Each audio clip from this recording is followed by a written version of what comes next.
trying to open the gates of hell, but we won't back down. So yes, we'll stand our ground. We won't be pushed around.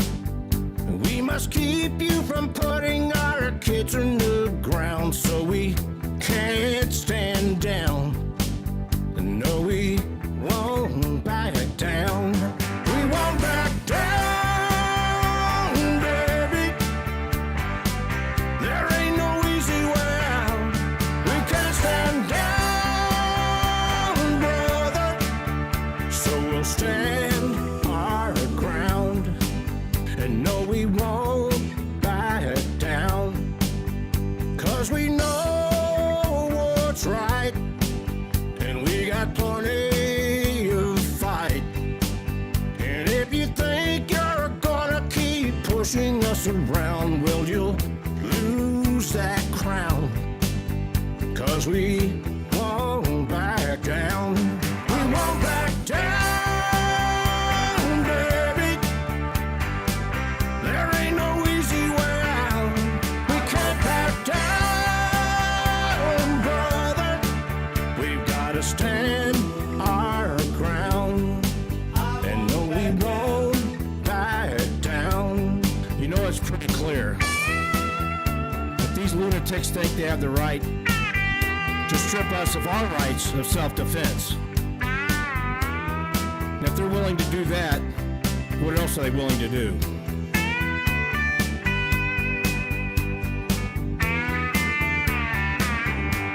We won't back down, baby. Hey everybody, sorry I cut the song off just a little bit too soon there. I hit the wrong button. But anyway, welcome. I hope you're having a great weekend and a great Sunday night.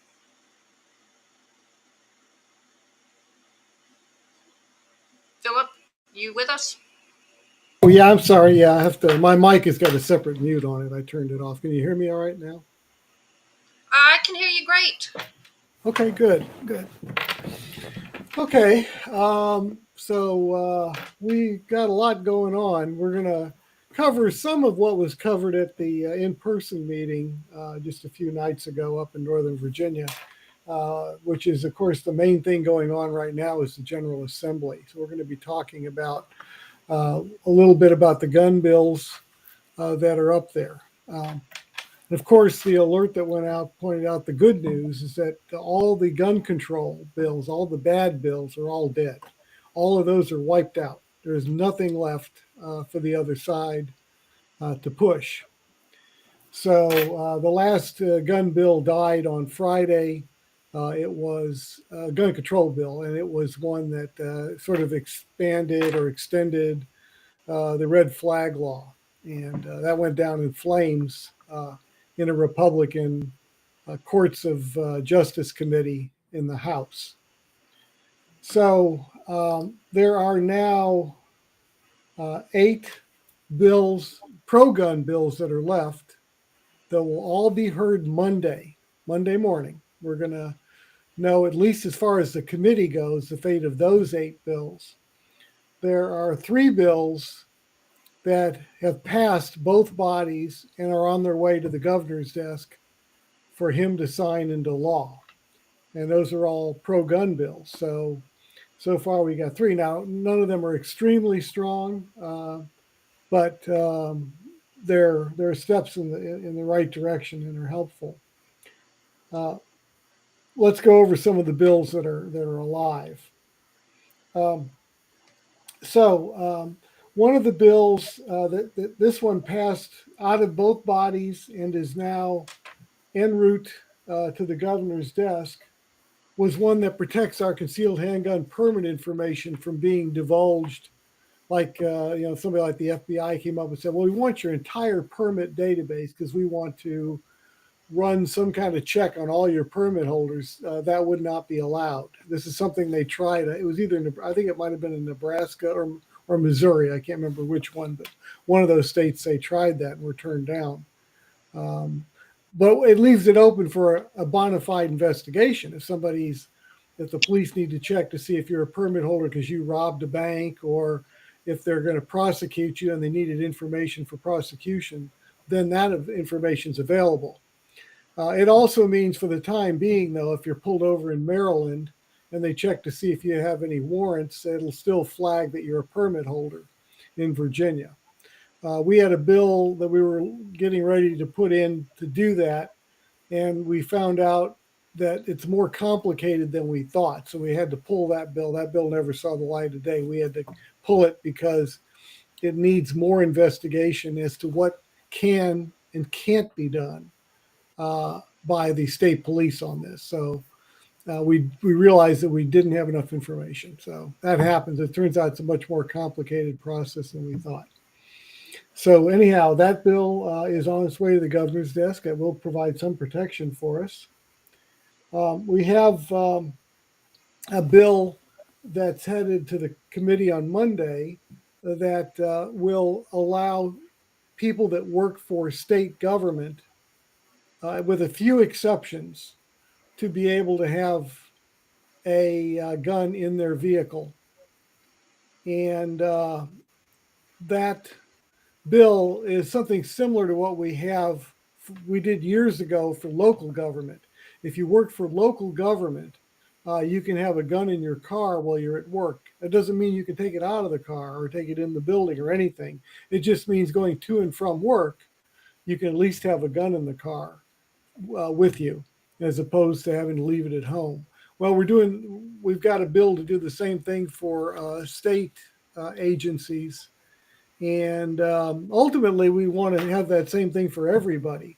It would be on our list to try to get a law in that says that, with few exceptions, if you're at work, the employer can't tell you can't have a gun locked in your car. Again, they can tell you can't take it out of the car, but if you've got it locked in your vehicle while you're at work, we'd like to see that change put in. But that'll have to come maybe next year. But we're working on this because a person should not be disarmed going to and from work, no matter who you work for. Sadly, the exceptions are going to fall for people that work with the federal government because we have no control over their policies. So that bill is going to be heard Monday. That's HB 2460. Delegate Ferris put that in for us. There is a bill by Delegate Runyon, HB 2467, that'll be heard on Monday. There are some people that, because of religious reasons, don't have photos on their state ID. Their religion prohibits photos for whatever reason.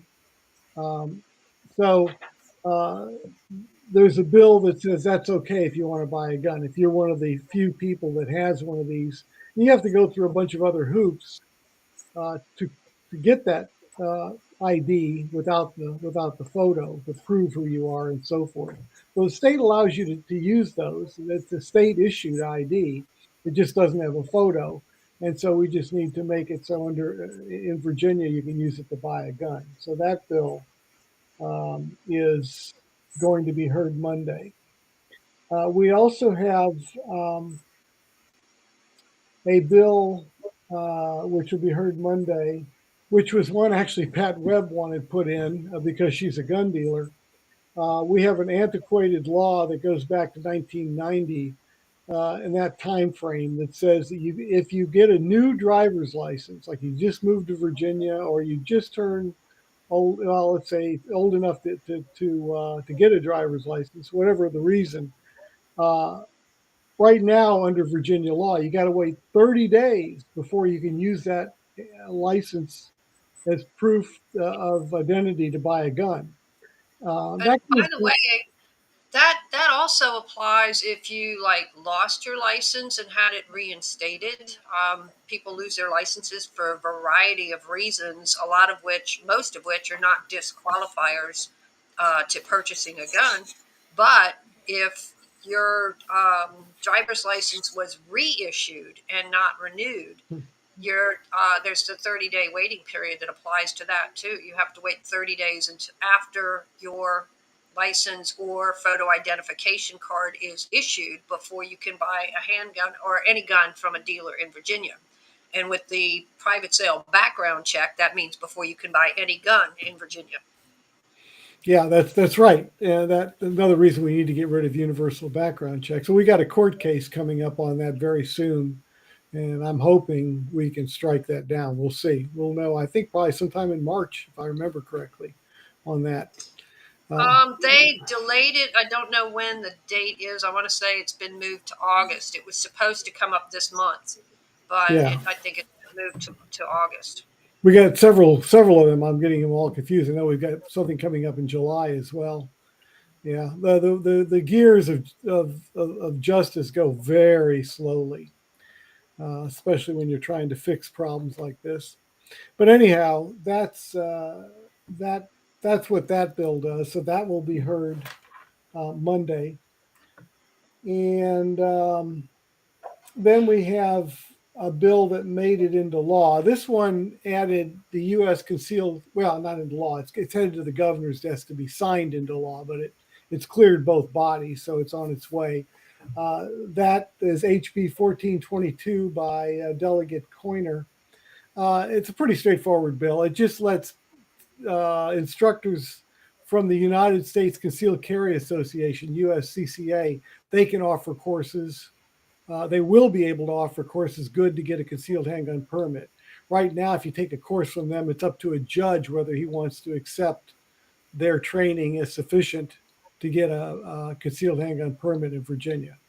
And this just simply says that that's no longer up to the judge. It's as long as they offer a course.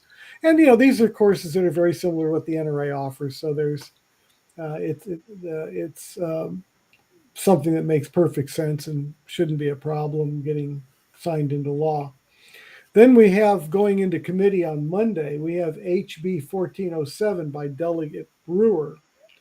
And that one will, if you have a concealed handgun permit, will exempt you from the ban on guns at the Capitol, Capitol Square, the General Assembly building, and local government agencies like ABC or DMV. So if you've got a permit, that one's going to have a harder fight on it, but that would put us not where we were before 2020, but it would put maybe a few things where we were, like carry in the Capitol. You were able to do that if you had a permit inside the Capitol and the General Assembly. And it had been like that since 2004, I think, is when they didn't allow people without permits to carry at the General Assembly. It was just a few years.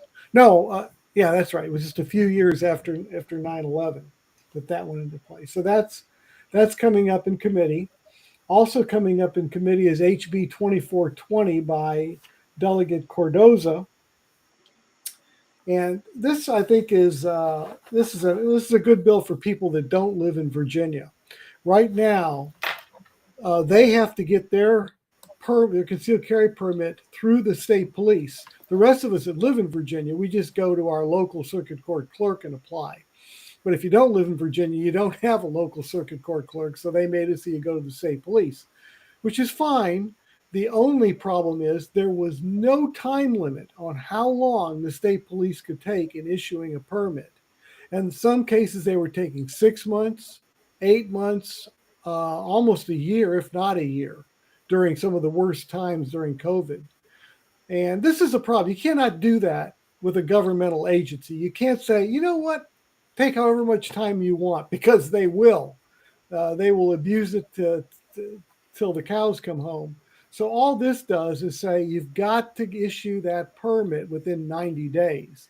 Now, ultimately, we want to shorten that because local government can do it in 45 days. And I can tell you the state police don't have the same number of requests for permits that local government does. There aren't that many. They should be able to do it. But we wanted to get our foot in the door and give them something that was reasonable. With computerized records, there's no reason for it to take that long anyway. So, if you can do a background check to buy a gun in a matter of seconds or hours, then you should be able to do the background check for a concealed handgun permit. Yeah, they'd go a little bit deeper, but still, all that information is digitized now, and if there's something they need to research, they just have to call the other court. We have a couple questions here, Philip. Do you want to take this one from Militant that says, how close is Virginia to becoming a constitutional carry state? Okay, that has been something we've been fighting for 7 years or more. Every year we get bills put in to do this. In the early days, when the Republicans controlled everything, we couldn't get anywhere with it. That was years ago. And then the Democrats got involved, and then we really couldn't get anything done. It's possible if people go out and vote this November, when the entire House and the entire Senate in Virginia are all up for grabs. It's a chance to totally reconfigure everything. Then yeah, we could get it done, because we requested a bill be put in, and not only did the bill we request for that get put in, but 2 or 3 other bills for the same thing all got put in by different delegates, so, and senators. So there's plenty of will to put it in. It won't get out of the Senate right now. What happened this year was that the speaker pocket vetoed those bills, because I think he felt that they wouldn't get through the other body, the Senate, and therefore didn't want to have people voting on something like that. We disagree with that policy, but that's what he did, unfortunately. So it may be a little while. We do have constitutional open carry, but we just don't have constitutional concealed carry yet. Yeah, and so this year, this November, the entire General Assembly, both the House of Delegates and the Senate, is up for re-election. So you can contact the people that are running in your district and ask them specifically how they intend to vote on the constitutional carry bill that will come up again in the next session. And just let them know how important it is to you. So that's one thing you can do to help. Give them forewarning before they're even in office or reelected. Yeah, it's critical that they understand that this is no joke. This is high up on the list. Yeah. It's way up there, along with getting rid of local gun control. Yeah, more than half the states now have constitutional carry, and frankly, Virginia should have been one of the first, but sadly, we're at 25 states. We're at half right now, but we expect that we will be beyond that by the end of the year. Florida's working hard on getting there. Every state that's done constitutional carry, none of them have repealed it. It's working everywhere that they've done it. We have no reason to think there'd be any issues in Virginia. Remember, we've been able to constitutionally open carry now forever, and that's not been an issue either. So we're working on it. It's absolutely on our radar. Now, we will keep the permitting system. We're not going to get rid of it. So it'll be an option that you can do if you wish. And you may wish to do that if you travel, because a lot of states that aren't constitutional carry states will probably want a permit for them to honor your ability to carry. So I don't see permits going away. Yeah, or if you have kids in school, because the permit allows you to drive in through the pickup lane without disarming, as long as you don't get out of your car and your firearm is concealed. So if you have to go pick your kid up from school or something like that, the permitless carry is great, but it doesn't allow you to do certain things and go certain places. And so I don't think that'll change. Yeah, I don't think that'll change, Pat. I think that there'll be certain sensitive areas that they'll want you to have that background check before you can carry there. I'm not in love with that, but I think that'll be the reality of it, and will be better than not carrying. Yeah. And hopefully one day we'll get a law passed like Utah's law that says that anyone with a concealed handgun permit can carry in our K through 12 schools and make them a safer place overall. Also, I have a question from Rich B that he's asking, how have the firearm dealers started using the new 4473? I'm assuming that's what you mean by the new background check paperwork. And some have not. The deadline is not here yet, but the state police has implemented the new enhanced background check for people 18 through 20 purchasing a firearm. So if you're you're at 18, 19, 20-year-old range and you go to buy a gun, expect to be delayed, and it could be a lengthy delay. So Yeah. Abel Windsor says, remember, any means to limit your rights is the prime directive of the gun grabbers. Yes, it absolutely is. Yeah, the goal is disarmament, and they'll do it any way they can. That's the ultimate goal. Right. We have HB 1570 by Delegate Wendell Walker. He's from the Lynchburg area.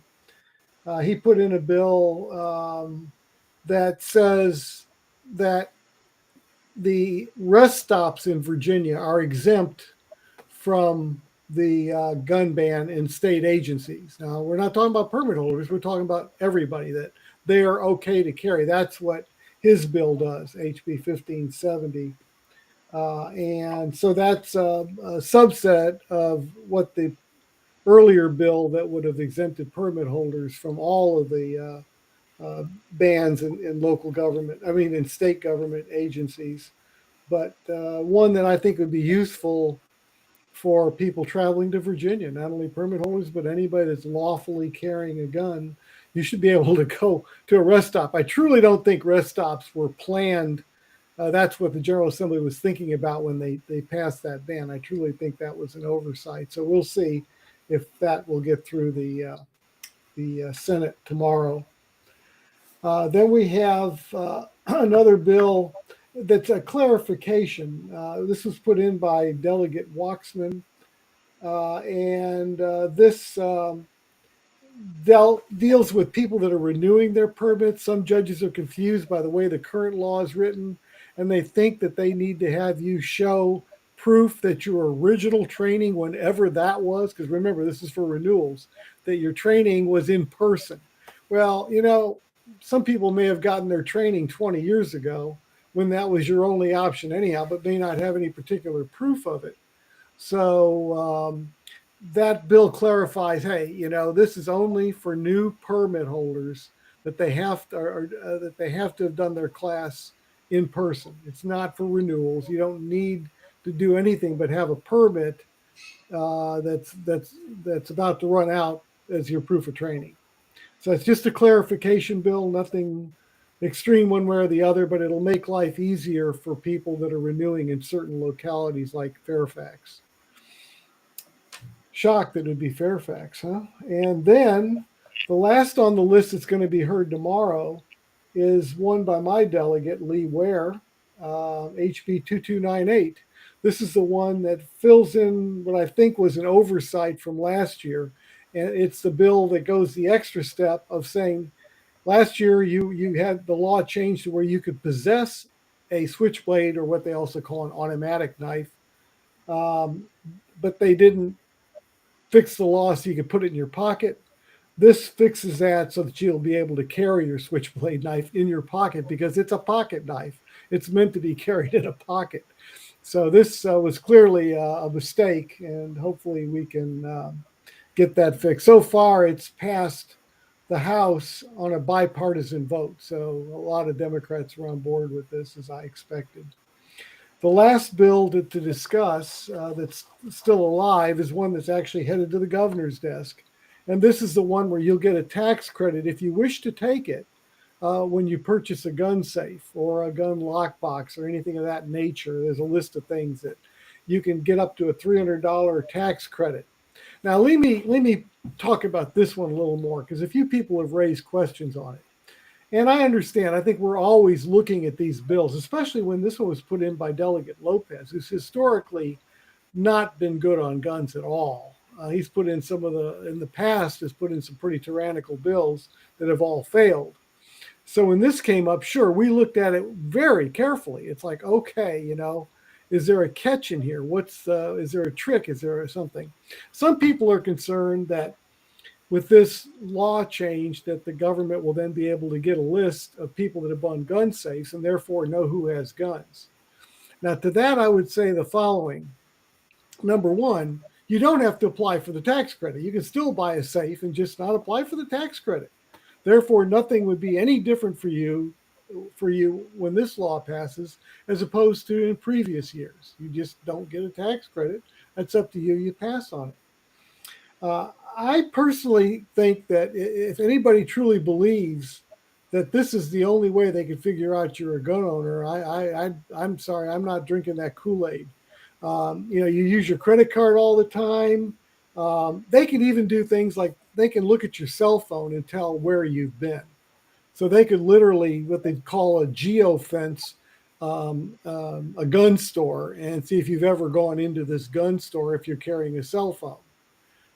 So there's a long list of things. And I think with modern technology and all the stuff that's going on around us, with all of us carrying our cell phones that have become so valuable to us in our daily lives, like mine, I can do an EKG on my phone. I can do a blood oxygen level. I can have a GPS, all this stuff that's you kind of wonder how you live without all of this. Unfortunately, it can also mean that they can geo-track us. So I think I wouldn't lose too much sleep over this being the secret back door to them figuring out you're a gun owner, seriously. But if that's a concern of yours and you think that I'm perhaps oversimplifying, then all you have to do is just not go for the tax credit. And then nothing changes. It's all the same. So that's what's in there. What's been killed is a plethora of bills. Boy, if you go to the website and go to VCDL-LIS, as in Legislative Information System.org, you can see our tracker and what's going on, and then skip down to the bills that have been killed or rolled into other bills. You can see a long, long list of all the bills that have gone down. So it'll be an interesting session. So tomorrow when is the last day for the committees to hear bills. So they've got to wrap all this up tomorrow in committee. Then whatever bills survive tomorrow's legislature will then head to the floor. In fact, I would think that they might get their first reading tomorrow. I think they need to roll things along, but they head to the floor of the Senate. And at that point, we'll see what the Senate does. If they survive committee, then they've got to be voted on the floor. And if they pass unchanged on the floor, then they're headed to the governor's desk. If the Senate makes some changes in committee tomorrow or makes some changes on the floor when the vote comes up, then the bill goes back to the House for them to reconsider the bill with the Senate's changes, in which case they have options. They could say, nope, we don't want your changes. We want the bill the way we sent it over. Or they can say, yep, we accept your changes, in which case the bill heads to the governor's desk. Or they can end up with what they call a conference committee, where both sides are firm that they want it their way, in which case the bill heads to a committee where 3 people come from the Senate and 3 people come from the House, and that 6-person committee decides for some kind of a compromise, some final solution on that contentious bill. And then the bill goes back to both houses, whatever change they come up with, and they get it one last up or down vote. No more changes. It's either, yep, we both agree. If either one disagrees with the bill, then it's dead. So I don't know if any of that's going to happen this year, but we've certainly been through that in the past. It's very possible that could happen. Just depends on what the Senate puts in these bills, if they don't outright kill them. And then once it goes to the governor's desk, he has a few options as well. Yeah, he has 3 options. And when he has to execute these options, I think he may have a couple of months at this point to actually make his mind up. But his options are, number 1, sign the bill. We're done. The bill is set to become law on July 1. Unless it's an emergency bill. We don't have any emergency bills that would become effective immediately. All these would become effective on July 1, unless they have a date that extends that further. They could say we want this bill to become effective January 1 of 2024. None of these have that provision in it. The second thing he can do is veto it. Now, veto is not the end of the line. If he vetoes it, the bill goes back to the General Assembly, and the House that originally passed the bill has an option of overriding the veto. And if they do, they need a 2/3 of majority, which is probably not going to happen with most of these bills. Maybe a couple of them, it's possible. If it then passes the house that the bill originated in, then it goes to the other house, and they too have to come up with a 2/3 majority. And if they do it as well, then the bill becomes law, and the governor, there's nothing he can do about it. It's a complete override. The third option, which is rarely used, and I don't understand why not, is the governor can do nothing. If he does nothing, then the bill will become law after a certain date automatically without his signature.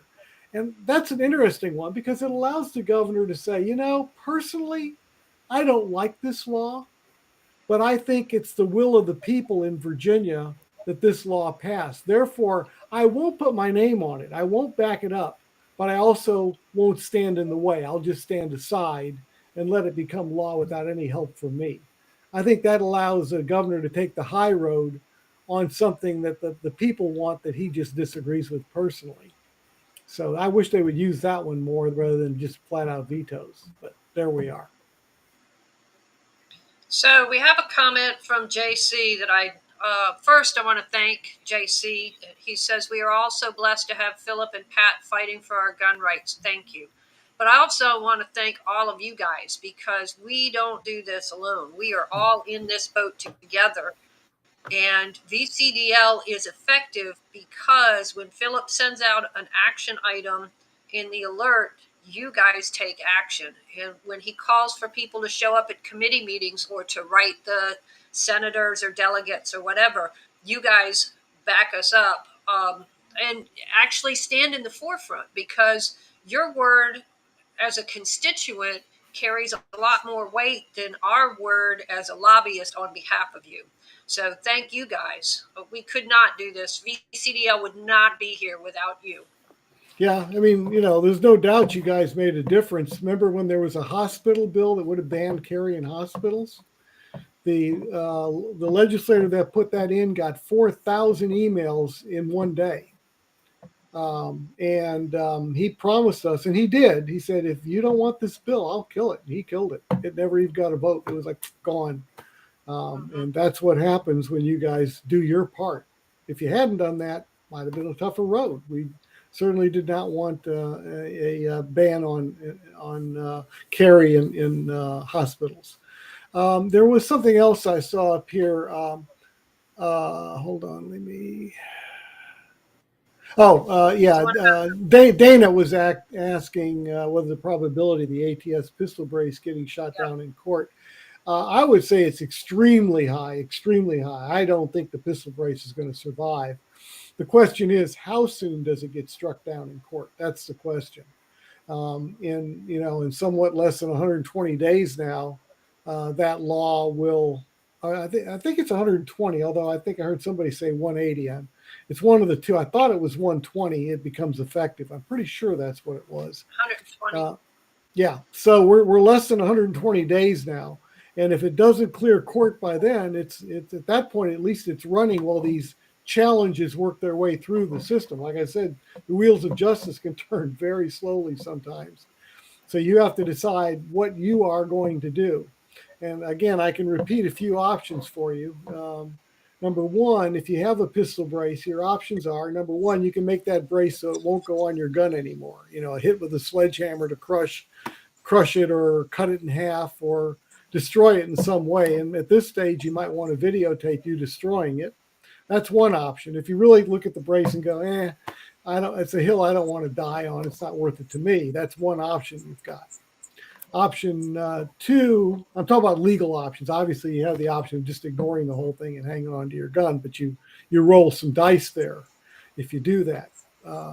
But number two is if you've got an AR rifle, that's probably sufficient because those braces you could be hanging onto and are hanging onto, correct, to put on your rifle, not your pistol, in which case the braces are fine to have. But if you don't own an AR rifle, you got a problem because then the only thing you can put them on is a pistol, and therefore you've got what they call constructive possession. Even though you haven't attached it to your pistol, you could, and that's the only logical reason for you to have it in the eyes of the ATF. So Yeah, you know, if you have a rifle, an AR rifle, you're okay. You should be okay because you know that's what you're going to put it on, not the pistol. You can also what I did with my pistol. One of my pistols is actually both of them. Is I bought they sell a buffer tube that's got foam padding on the outside. It doesn't make it any longer, doesn't make it so you could get it to your shoulder. It simply puts padding so you can put it up against your cheek and not your shoulder. No way you can put it to your shoulder. The gun would be, you'd be right over the ejection port almost, but you can put it to your cheek.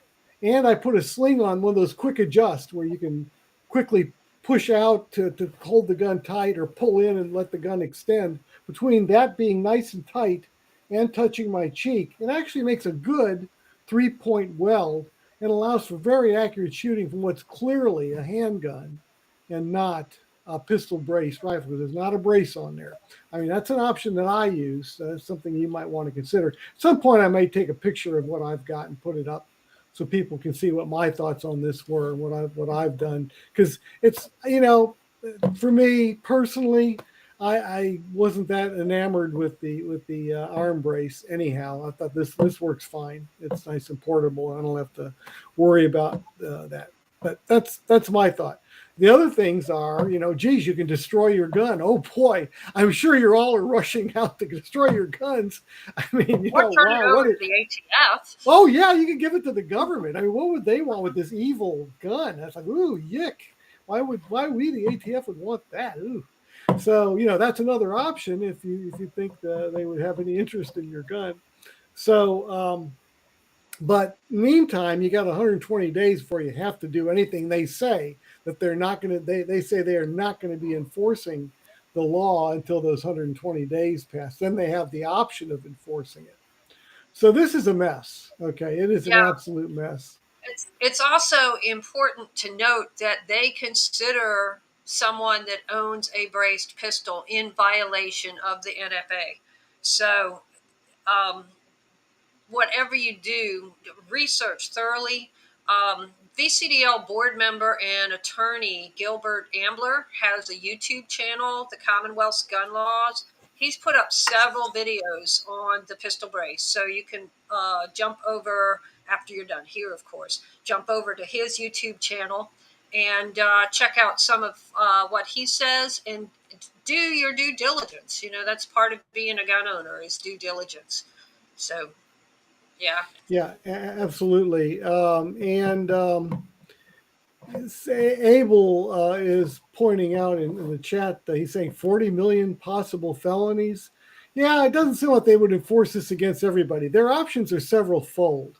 Option one is they could only enforce it if you happen to be caught, you know, doing something else or with some other issue where you're brought to their attention and they discover this.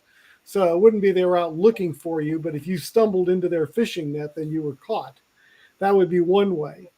And number two, if they did decide to go after a few people, they could to make an example of them. Oh, look, we went after this high-profile person. And the other thing is they love to pile on charges. They love to do stuff like that. So that other thing they could do is go, okay, we're not going to put you in prison as long as you agree that with the to take the felony as is and not fight it, and we'll just take away your guns and take away your gun rights.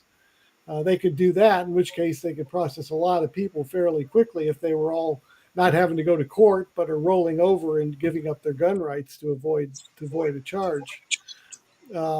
This is not good, and some people are not going to go that route. And the one thing we don't want is bloodshed out there. But you know, they're playing with fire here. This is exactly the kind of thing that our founding fathers were very cautious about, the government coming for your guns under whatever excuse they make up. Because let's face it, it's like that situation that they had in Idaho where, you know, a family ended up getting killed by the BATF because somebody made a gun that was an inch too short. Because of that, you know, a mother had to die, and a family, young boy had to die over a barrel that was an inch too short. Really, that's what this is all about. They didn't have to die, but That's another story. So, um, one on a different note, Abel, I see you have a shoe in your little icon there. I want to know where to get those shoes. But um, the pistol brace may be one of those cases. You know how they say give someone enough rope and they'll hang themselves. I think the ATF may be hanging themselves on this one because Congress is up in arms. You have people that normally don't stand up for gun rights in Congress that are now calling for some kind of oversight and saying, an agency cannot make law, they can only enforce the law. So, this may just be the straw that broke the camel's back. I don't know.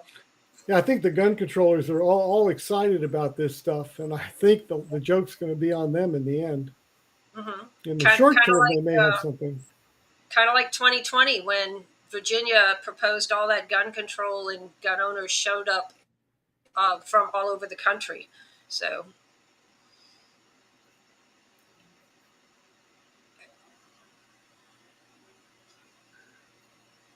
Yeah, so yep. I'm seeing if there are any other comments that we need to answer. Um, so on another note, for some people that may be a little confused, we renamed the VCDL-U. It's no longer called that. It was one of these issues what we never even crossed our minds. We weren't creating a university at all. It was clearly not that. It was just aimed at educating university students on gun rights and legislation and how to lobby and all that stuff. It wasn't any attempt to actually make a real university. It was merely saying who we're targeting with an educational thing, just to make sure that people know. But there's an issue with that in Virginia. So okay, we didn't know that. So we've renamed it. Actually, I like the new name better. It's VCDL Academy now. It's the same concept. Everything's the same. It's just not. We're not using the word university or college or anything like that in there. It's VCDL Academy. So that change has been made on the website.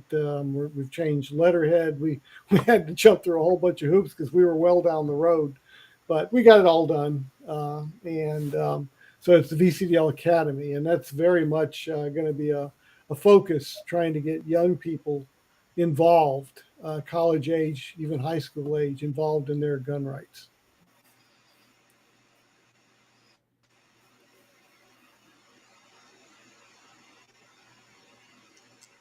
yeah, JC's pointing out the Bloomberg presidential stops in Virginia.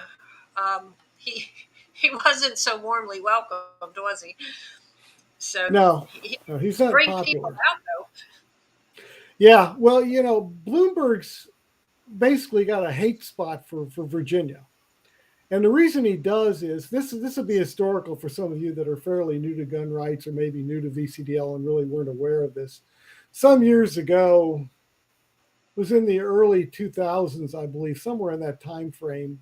Um, the then mayor of New York, Michael Bloomberg, decided he was going to send police officers off duty down to Virginia to try to trick or to trap some Virginia gun dealers into making a straw sale. So he sent people down, and they were looking at guns and dressed, normally. And one of them would say something, and the other one would say something else, like, "Oh, geez, yeah, I think I like that gun," or something. And some of the stuff they said was just not something that a person would pick up on if you were a dealer, that this was a straw purchase. And some of them did pick up on them and would say, "Nope, we're not selling to you. This doesn't sound like a legitimate sale. You're buying this for him." But a few of them didn't pick up on what they were doing, probably because they weren't doing a good job at it. And Virginia learned about this. We learned about it and put out the word that they were down here doing this. And they ended up in Virginia. We passed a law that made what Bloomberg was doing a felony, and he could have gotten charged for it under that new law if he did it again, because it said the person that's not only the people that are trying to fake a straw purchase to fool a dealer, but anybody, behind them as well. Anybody involved in trying to get a dealer to do a straw purchase for whatever reason can be charged with a felony. That law is still on the book, but it was clear from what the then governor said, McDonald, that this was aimed at Michael Bloomberg, and he, as I recall, McDonald listed him by name. So Michael Bloomberg did not like that, and did not like having a law making him a felon if he tried it again. He didn't appreciate that, and so he's had a special place in his heart for Virginia ever since. And that's one reason we're still a focus of his, trying to come after our gun rights by pouring money into Virginia on elections and stuff. Yeah. The sad part is he did put several gun stores out of business because they just couldn't afford to fight the lawsuits that he filed. And VCDL got involved and helped some of the gun stores. We got involved and saved some of those gun stores by putting money into this and helping them fight through it. And our members got involved by donating money to a fund for that. Right. Yep. So that was some history on that, but that's why Michael Bloomberg is a person not liked in Virginia. And I guess the feeling's mutual. Well, I could care less what his feelings are. Yeah. It suits me fine that he doesn't like Virginia. Maybe he'll stay in New York. Yeah, please. Oh, please stay in New York. They people in New York are going, oh, no, go to Virginia. Get away from here. You've done enough damage to this state. Yeah, but sadly, he funds how many gun rights groups or gun banning groups? A bunch, and they're all of them are AstroTurf. They've got a few members, but the vast majority are people that get money for what they do, and he picks up the bills to ship them around. I'm convinced that a lot of these people that they sent down here to lobby during their version of lobby day, I think there were 250 of them. I'll bet you a lot of those were from out of state, people he bust down from New York or whatever. Wouldn't be surprised at all. Not all of them, but a lot of them, I'll bet you. He's also the other, of course, the Soros has been doing damage as well. We know that he put in a lot of prosecutors. And I know a lot of people thought, prosecutors, who cares? Yeah, well, it does matter. The reason it matters is some of those prosecutors are again, they're going light on crime. You got a violent criminal. Oh, you robbed a bank? We shouldn't have to give you bail. We're not going to really prosecute you. Go back out on the street and live a normal life. Yeah, sure. Then they go rob more bank. So these prosecutors are busy just turning these bad guys loose. We all know the crime in Virginia is not being done on a large scale. It's a few people, a very small number of people that are repeat over and over and over committing crime after crime after crime. So it looks like there's a whole army out there. It's not. It's just a bunch of people that aren't being prosecuted, that are out on the streets doing the same stuff, murder, rape, robbery over and over again. But the other side of this coin is those same prosecutors that we didn't think had it was a big deal, are going after law-abiding gun owners that do something like a self-defense shooting. Now they want to prosecute the hell out of those people. It's okay if you rob a bank, but boy, if you're a certain skin color and rob a bank, wow, you really get out of jail for free. But other people with a certain skin color that might be doing something and get caught up in the legal system where it wasn't really a crime, they're prosecuting the heck out of them. So these prosecutors, you better be involved in the elections of prosecutors. Find out who they are, and don't go for the ones. Don't ignore that. That's a very important position. Just like your school board elections have become important, so has prosecutors. Absolutely, prosecutors are critical. Yes, and you can go to VPAP website and find out what kind of money they raise, and you can go to the State Board of Elections website and look at their campaign finance reports and see who their big donors are. So that's very telling. Yes, very good. Yes, that's right. Abel's pointing out that the Michigan University killer, the prosecutor let him she let him go on what should have been a felony gun charge, a mandatory gun charge. Well, I think it was a felony. She let him go on that, and he's not, instead of being in prison where he couldn't hurt anybody, he was out and hurt somebody. He killed people.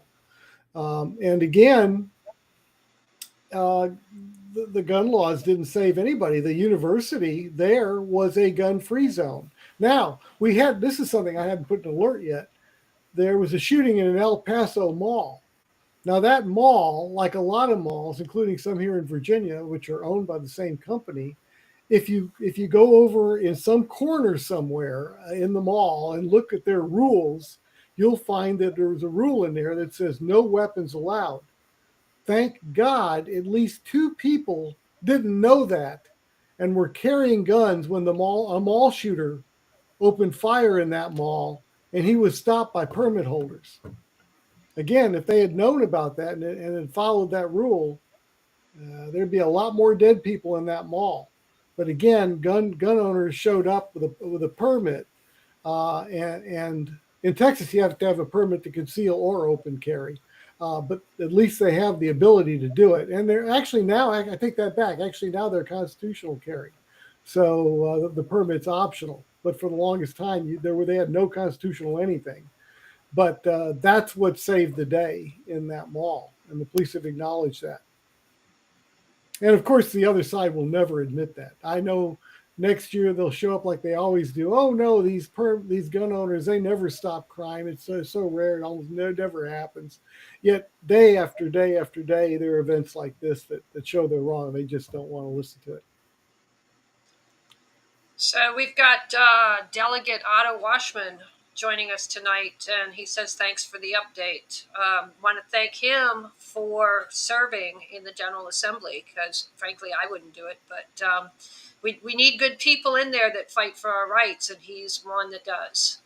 So he got turned on to the whole idea of being a delegate. I believe he attended Lobby Day and a few other things and was active with VCDL, and he did something great. He said, "Fine, I'm gonna run. I'm gonna get in office and stand and protect our rights." So that's outstanding. He's not the only one to have done that by any means. We've had other delegates, other legislators in there.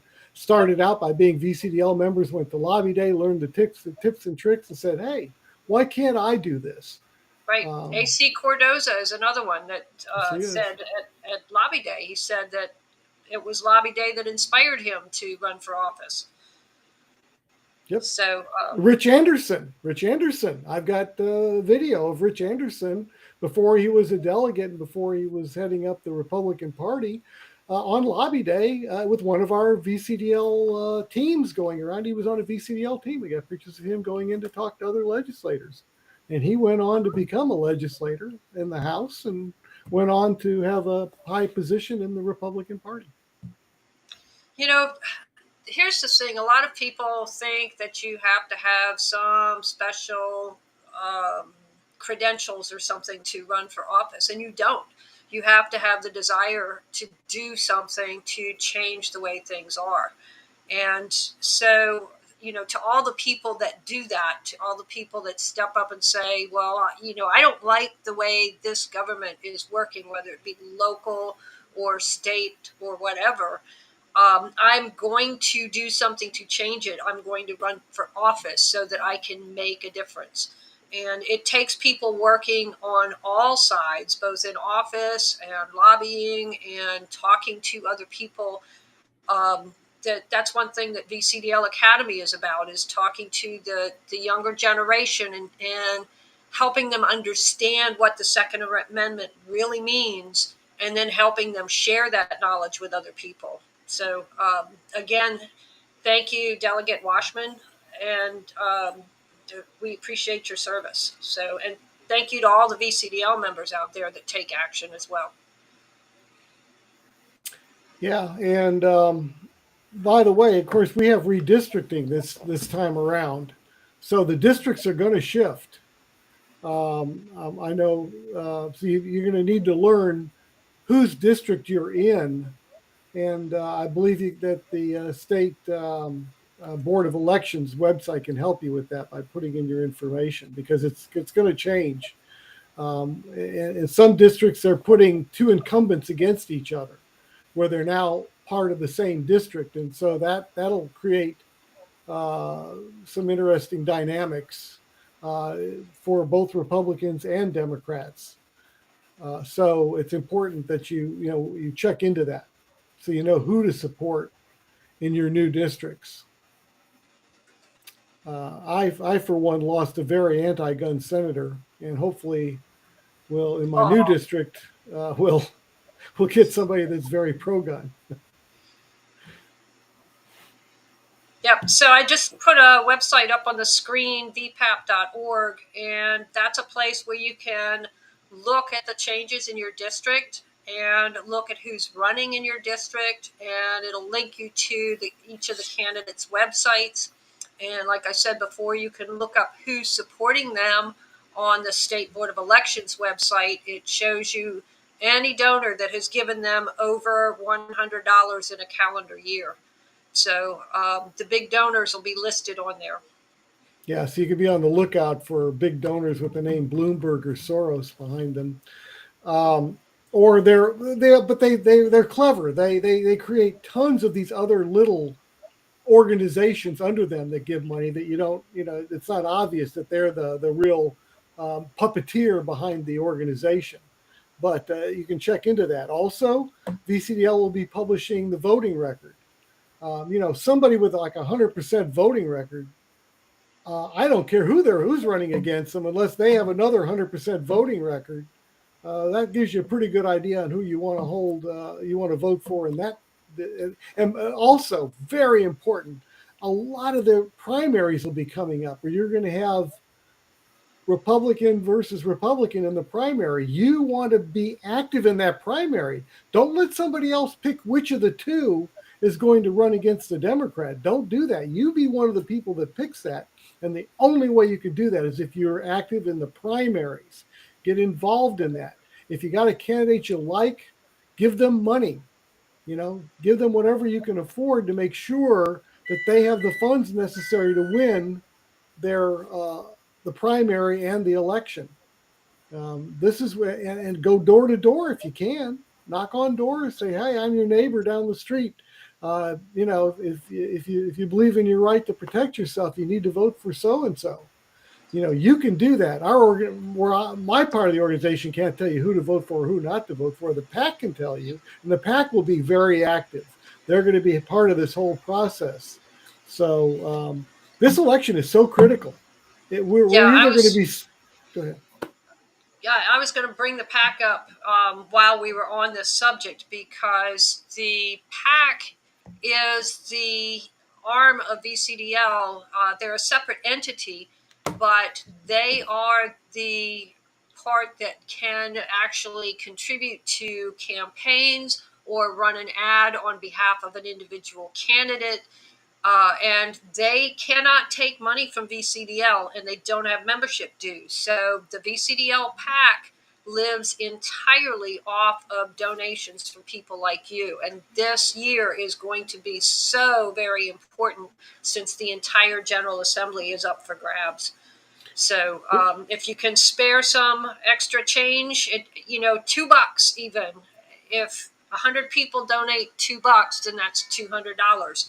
So any little bit or any big bit, they all help.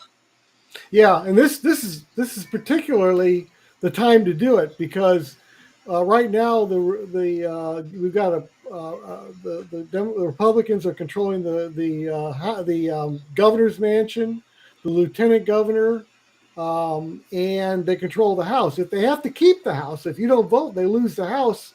Then we're kind of, depending on what happens with the Senate, we could be back in the same position where not much is going to happen. Or if they lose both bodies, then we're going to be depending on the governor to veto bills, because the gun control will come pouring out again. But if the Republicans get the Senate and keep the House with the Republican governor and a big push by all of us, then we can really see some forward motion. Then we could see constitutional carry, hopefully.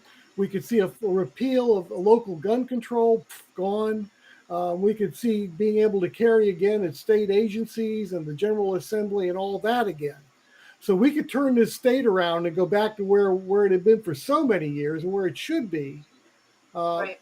all dependent upon this election. There's just no way to emphasize how important. So talk to family, friends, make sure the people around you know that this is a no-joke election coming up in November. No, you're not voting for the president. No, you're not voting for Congress. You're voting for something probably just as important, if not more important, your state and local government, where most of the bad gun control is. And you have the most control at the level closest to you. So like Philip was saying about the primaries, I have said, and I know all of you have said, I don't have a candidate worth voting for. Well, the primary is where you decide on a candidate that's worth voting for. So do your research, call these candidates up or email their campaign and ask them the questions. If you can't get an answer from them, then go to one of their events and try to get a little bit of FaceTime. They're uber busy campaigning, but it will be to your advantage if you can try to ask them the questions on constitutional carry, on repealing the ability of local governments to pass gun control, and let them know that your Second Amendment rights are your top priority because that's what protects all of your other rights. So, get involved. I know you hate politics as much as I do. I detest politics. And Yeah. But if you don't help make those decisions, somebody else will make them for you, and you're probably not going to like the decision they make. No, I get asked all the time, well, why don't you run for, whatever? And I'm going, oh, no, not me. Yeah, I can do more out here, but other people could be the difference in the party. I wouldn't be a good candidate for running for government. Government. And here, JC, go ahead. Yeah, I was going to say the VCDL PAC does not have billionaires like Bloomberg and Soros backing them. So they can use all of the help they can get. My contribution of $200 would not buy any political ads or anything like that. But when all of us put our contributions together into one bucket, then the PAC can do the work for us in a major way.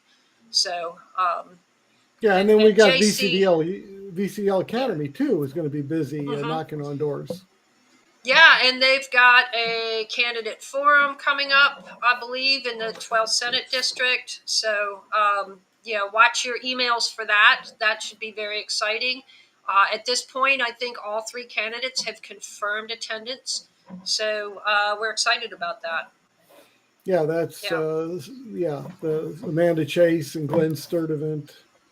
And Tina Ramirez. The three of them, we're going to have, this would be your chance to come to something like that and see a debate on guns, see where they stand, so you can decide which of those Republicans is the one that you think would best represent you.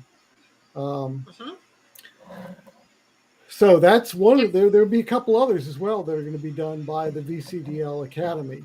So they're going to be very active in a lot of ways. So now we've got three parts of the group from different angles coming in trying to protect your rights. Yep. Makes us pretty formidable. So we're a little bit after 9 o'clock here, Philip. We've been going for an hour. Do you have anything else or do we have anybody that, if you have any questions, post them in the comments so we can grab them real quick. I was just seeing a couple there by JC. JC points out that their delegate lost by 41 votes after facing a highly funded Mike Bloomberg candidate. 41 votes. This is not unique, guys. We're seeing this a lot. Literally, if you sit out, you very easily could be one of those few votes that could make the difference between a majority where we can protect our rights and a minority where all we can do is try to hang on to whatever we can. Just we make lost sure it's a not seat you. in Tidewater. House of 300 Delegates seat in votes. Tidewater. Mm-hmm. Or Senate, wasn't it the Senate lost by 300 votes or something in Right. Tidewater? That's right. Well, Senate seat. Yeah. 300 votes or so. And Yep. that's misery you live with for multiple years. Fortunately, this year is the election year, so that person that got elected is only serving this 1 year, and then they got to go up for re-election. So, Yep. And JC also said he was inspired to see Delegate Freitas walking among the people outside the gates in 2020. There were a lot of delegates, but, you know, if you weren't right next to him, it was hard to see because it was shoulder to shoulder. But, yeah, we had quite a few of our gun supporting senators and delegates in with the fray, both inside the cage, if you will, and outside. But, you know, I would love to see another lobby day like that in my lifetime. It was inspirational. And it was such a shame that the government did everything they can to scare people away. Just think of how many people would have showed up if they hadn't used all those scare tactics. oh, it would have been double or triple what we had. It would have been unbelievable. But they knew, they had a feeling that they were afraid that was going to happen. So they opened, I have to say, they opened the floodgates. And I got called by people that were afraid to go after that. And, that was sad, but I know that the few that called me, you know, that's going to be a whole lot more that didn't call, that didn't show up. But and they're all kicking themselves once they saw what a great event that turned out to be. That was one of those that you don't get many chances in a lifetime to attend something like that.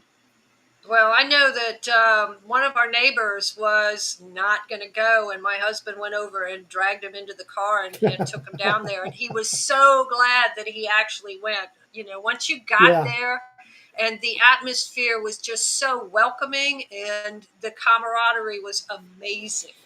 It was, and I don't know how to describe it. It was just a once in a lifetime event. That's the way I describe it. By the way, speaking about Delegate Freitas, watching him run the subcommittee number 1 on